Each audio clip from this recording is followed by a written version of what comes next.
صلو علی الحبیب صلی اللہ تعالی علی محمد و صلی اللہ تعالی علیہ وآلہ وسلم۔ ایک بہت اہم مسئلہ جو کہ کافی زیادہ گردش کرتا ہے لوگوں کے بیچ میں کہ مولا علی رضی اللہ تعالی عنہ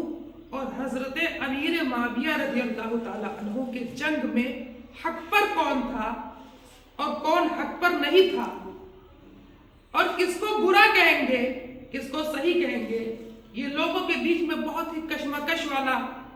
یہ مسئلہ رہتا ہے۔ اس پہ تو زیادہ کلام نہیں کرنا ہے ہم کو، بس کچھ لوگوں کو جواب دینا ہے کہ اس مسئلے کی حقیقت کیا ہے۔ مسلمانوں کے چوتھے خلیفہ حضرت علی رضی اللہ تعالی عنہ اور حضرت امیر معاویہ رضی اللہ تعالی عنہ کے بیچ میں جنگ ہوئی۔ اس جنگ میں دونوں طرف صحابہ تھے، ان میں سے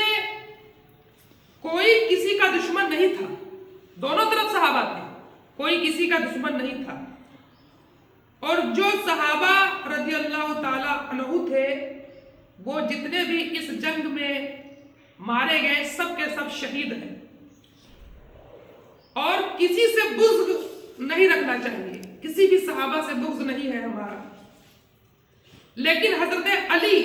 رضی اللہ تعالی عنہ اس جنگ میں حق پر تھے۔ جنگ ہوئی تھی، اس جنگ میں حضرت علی رضی اللہ تعالی عنہ حق پر تھے اور امیر معاویہ رضی اللہ تعالی عنہ خطا پر تھے، لیکن یاد رکھیں کہ جو حضرت امیر معاویہ رضی اللہ تعالی عنہ سے جو خطا ہوئی وہ خطا اجتہادی تھی، کیونکہ وہ آپ بہت بڑے عالم تھے، بہت بڑے مجتہد تھے، اور مجتہد سے جو خطا ہوتی ہے وہ خطا اجتہادی ہوتی ہے، ان کے خطا پر بھی اجر ملتا ہے، مجتہد کے خطا پر بھی اللہ پاک ثواب دیتا ہے، اجر ملتا ہے۔ علم رکھنے والے جانتے ہوں گے ہمارے 4 امام ہیں، امام اعظم ابو حنیفہ، امام مالک اور امام احمد بن حنبل اور امام شافعی رضی اللہ تعالیٰ عنہ،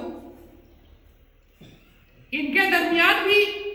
بہت سارے مسائل میں اختلاف ہے، روزہ، نماز، حج میں، تو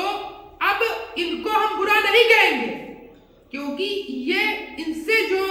یہ مجتہد ہیں، ان سے کوئی خطا جو ہوتی ہے تو اس پر بھی ان کو ثواب ملتا ہے۔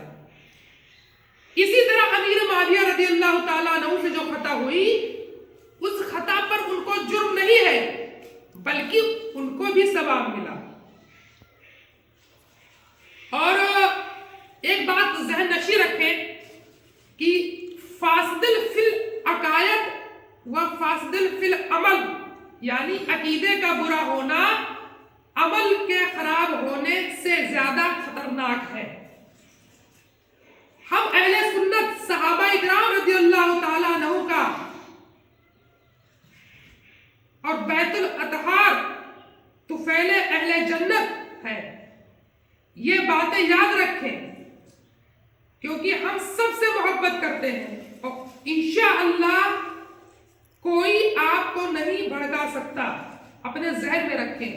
حضرت امیر معاویہ رضی اللہ تعالیٰ کا مقام و مرتبہ کافی ہے، اللہ کے نزدیک ہے، اور آپ رضی اللہ تعالیٰ عنہ خاتم وحی ہے۔ حضرت امیر معاویہ رضی اللہ تعالیٰ عنہ کی بہت شان ہے، بہت بڑی شان ہے اللہ پاک کے نزدیک، اور ان کو برا بھلا کہنے والا رافضی ہے، فاسق ہے جو ان کو برا بھلا کہے۔ اللہ پاک ہم سب کو تمام صحابہ اکرام رضی اللہ تعالیٰ عنہ سے محبت کرنے کی توفیق عطا فرمائے۔ امیر اہل سنت بانی دعوت اسلامی حضرت علامہ مولانا الیاس قادری دامت برکاتہ عالیہ کا جو نعرہ ہے ہر صحابی نبی جنتی جنتی، اس پر ہم لوگوں کو قائم رکھنا ہے۔ اللہ پاک ہم سب کو صحیح ہدایت دے۔ صلو علی الحبیب صلی اللہ تعالی علی محمد و صلی اللہ تعالی علیہ وآلہ وسلم۔